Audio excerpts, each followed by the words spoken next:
जो बात चल रही है वो ये है कि काश पटेल के नाम से एक ट्रम्प के समझ लें कि बड़े करीबी साथी हैं, जिनको सीआईए चीफ के तौर पे देखा जा रहा है। शीमा साहब, मैं समझता हूँ मेरा डोनाल्ड ट्रंप साहब के साथ सफर 2016 से है। आपने जिस तरह खुद फरमाया है कि यहाँ तक कि इतनी तनकीद धमकियां 2016 में मिलती थी, बिलखुसूस मुसलमानों की तरफ से। इंडिया के अंदर मोदी रजीम खुश है क्योंकि अब तक मोदी की जो बड़ी अचीवमेंट्स थी उनमें ट्रंप ही एक बड़ा फैक्टर रहा है। उसके पीछे पॉसिबली ये भी हो सकता है कि मोदी जी ट्रंप को हैंडल करना जानते हैं, जो कि पिछले दिनों जिस तरह के ट्रूडो साहब ने किया, can America afford to do it? मेरे ख्याल में नहीं। अब आप सिर्फ काश पटेल की बात नहीं कर रहे, हुज अ लॉयलिस्ट, लफ्ज यहाँ पे आज इस्तेमाल सारा मीडिया कर रहा है काश पटेल के बारे में, he is a loyalist. Indian origin के सीआईए चीफ काश पटेल जो कि लॉयर हैं और इससे पहले भी वो ट्रंप एडमिनिस्ट्रेशन में बड़ा रोल निभा चुके हैं, क्या होगा इसके बाद? क्या पाकिस्तान के लिए खतरे की घंटी है कि सीआईए चीफ जो है वो इंडियन ओरिजिन का बनने जा रहा है? नमस्कार दोस्तों, जय हिंद। वीडियो शुरू करने से पहले अगर आपने हमारे चैनल को सब्सक्राइब नहीं किया है तो आप सबसे अनुरोध है, प्लीज़ हमारे चैनल को सब्सक्राइब करें और हमारे वीडियो को लाइक करें। आइए हम पूरी वीडियो देखते हैं। अक्सर जिक्र करते हैं अपने एनालिसिस के अंदर कि डिफरेंट जो लॉबीज़ हैं उनका अमेरिकन एडमिनिस्ट्रेशन पे क्या इन्फ्लुएंस होता है, और हमने माजी में आपने जिक्र किया कि जो इजरायली लॉबी है उसके ऊपर बड़ी स्टडी हुई। अब सुनने में आ रहा है कि जो इंडियन लॉबी है वो अमेरिका के अंदर बड़ी पेनिट्रेट कर गई है और अमेरिकन सिस्टम के अंदर है। फॉर एग्जांपल, इस वक्त जो बात चल रही है वो ये है कि काश पटेल के नाम से एक ट्रम्प समझ लें कि बड़े करीबी साथी हैं, जिनको सीआईए चीफ के तौर पे देखा जा रहा है, और ये ट्रम्प के बड़े करीब रहे हैं। आप क्या समझते हैं ये जो बातें चल रही हैं, इसमें क्या हकीकत है, क्या वज़न है? माज़ी में ये नेशनल सिक्योरिटी काउंसिल में भी रहे हैं, और इंटेलिजेंस डिपार्टमेंट ऑफ जस्टिस में भी काम कर चुके हैं। आपकी क्या असेसमेंट है, क्या इन्फॉर्मेशन है, क्योंकि आप रिपब्लिकन पार्टी की सारी एस्टैब्लिशमेंट के बड़ा करीब हैं। What's your assessment on this and particularly overall India की जो वहाँ पे इंडिया डियास्पोरा है वो कितना कुछ ज़्यादा एडमिनिस्ट्रेशन में आ सकता है? What's your take on that sir? Cheema साहब, मैं हमेशा ये बात करता आया हूँ कि भारत का जो डायस्पोरा है वो डायस्पोरा नहीं है, वो टेक्नोक्रेट्स है।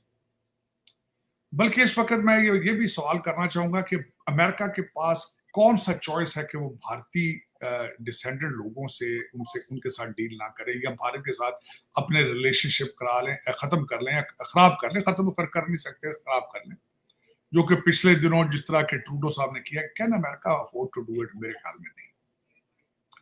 अब आप सिर्फ काश पटेल की बात नहीं कर रहे, हुज अ लॉयलिस्ट, लफ्ज यहाँ पे आज इस्तेमाल सारा मीडिया कर रहा है काश पटेल के बारे में, ही इज अ लॉयलिस्ट।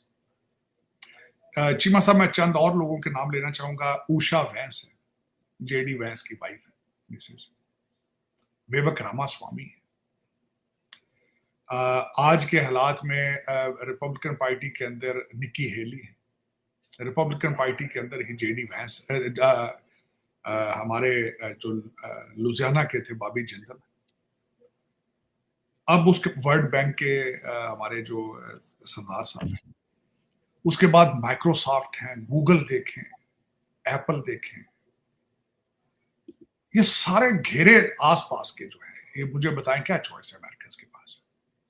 क्या do you have any choice? They don't have any choice. अब दूसरी एक बात देखते हैं, टेक्निकल एजुकेशन इस वक्त अगर देखा जाए तो बड़े आईवी लीग स्कूलों में, एमआईटी के अंदर, हार्वर्ड के अंदर देखा जाए तो चाइनीज और इंडियन नजर आते हैं स्टूडेंट। चाइनीज को डिफेंस कॉन्ट्रैक्ट्स नहीं दिए जा सकते due to the rivalry with China. Russia के बच्चे यहाँ पढ़ने नहीं आते, ultimately they are not, that's not a threat. वो इतने रशियन यहाँ पे इंटीग्रेट ही नहीं किया उन्होंने, इतने ज्यादा रशियन यहाँ मौजूद ही नहीं। इस वक्त डिफेंस के बड़े बड़े सेंसिटिव कॉन्ट्रैक्ट्स जो हैं they are with the Indian technocrats, जो कि डायस्पोरा कहते हैं। बल्कि मैं यहाँ तक कई दफा एक्सट्रीम में जाता हूँ कि अमेरिका को इस वक्त भारतीय टेक्नोक्रेट्स चला रहे हैं, क्योंकि अपने बच्चे इनके तालीम छोड़ चुके हैं, अमेरिकन बच्चे पढ़ना छोड़ चुके हैं। डोनाल्ड ट्रंप साहब ने अपने पहले 4 साल, जो डोनाल्ड ट्रंप साहब का 1.0 था, उसके अंदर इन्होंने कई दफा आइडेंटिफाई किया था कि हमारे पास जो इनोवेशन की एक कुव्वत थी हम लूज करते जा रहे हैं, हमारे बच्चे मैथ में पीछे हैं, दूसरी दुनिया को कंपेयर किया जाए, बिल्कुल ठीक है, बिल्कुल ठीक थे। आज की हालात ये है, अगर गूगल करके आप देखें कि फेडरल गवर्नमेंट ने कई जॉबों से बैचलर डिग्री की रिक्वायरमेंट खत्म कर दी, क्योंकि इन्हें बैचलर मिल ही नहीं रहा।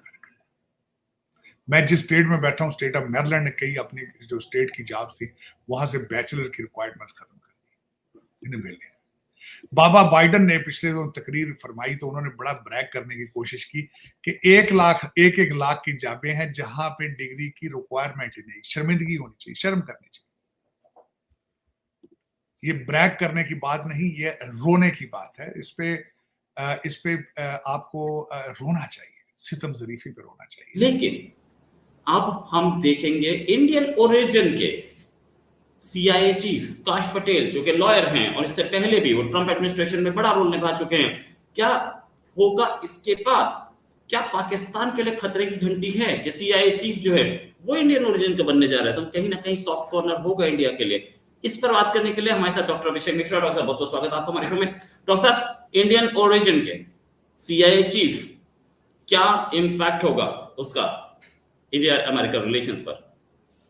बड़ा मजा आएगा। पड़ोस में दोनों तरफ जो जिहादी गैंग है उनकी तो फटेगी। क्योंकि देखिए ऐसा है दादा, ये काश पटेल साहब का मैं पढ़ रहा था, अभी आपने ही मुझे फॉरवर्ड किया था वो न्यूज कटिंग। तो काश पटेल वो हैं जब न्यूयॉर्क टाइम्स में, वॉशिंगटन पोस्ट में, वॉइस ऑफ अमेरिका में और यूनाइटेड नेशन सीनेट का जो फ्रीडम ऑफ रिलीजन का जो कमिटी है उसमें सबने जब इंडिया को क्रिटिसाइज किया कि they are concern with the construction of the Ram temple, तो he was the only voice in America hitherto at that time जिसने ये कहा कि सिर्फ 50 साल की हिस्ट्री देख रहे हो, 500 साल की हिस्ट्री नहीं देख रहे हो। हिंदुओं ने कितना स्ट्रगल करके इस मंदिर को पाया है। और चूंकि एक डिवाउट क्रिश्चियन हमारी बात नहीं समझेगा, ना ही डिवाउट मुस्लिम हमारी बात समझेगा, क्योंकि वो दोनों लोगों का थ्योरी ये है कि हमें दुनिया कन्वर्ट करनी है। लेकिन एक डिवाउट ज्यू जो है, यहूदी जो है, वो हमारी बात समझेगा, क्योंकि यहूदी भी अपने टेम्पल के लिए लड़ रहा है। और सबसे अच्छी बात है कि ट्रंप जो है, he is very close to यहूदी। उनकी वाइफ, उनकी जो बेटी है इवांका, उन्होंने जिससे शादी की है वो एक यहूदी हैं, जैरेड कुशनर। तो प्लस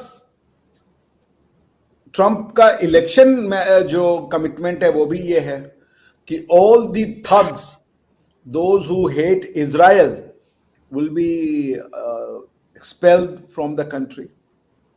और अगर काश पटेल साहब ने राम मंदिर की तारीफ की है या उसका डिफेंस किया है तो Kash Patel would be hardcore Israelist, Zionist कह लें, क्योंकि जो भी हिंदू है वो तो इजराइलियों का समर्थन करता है।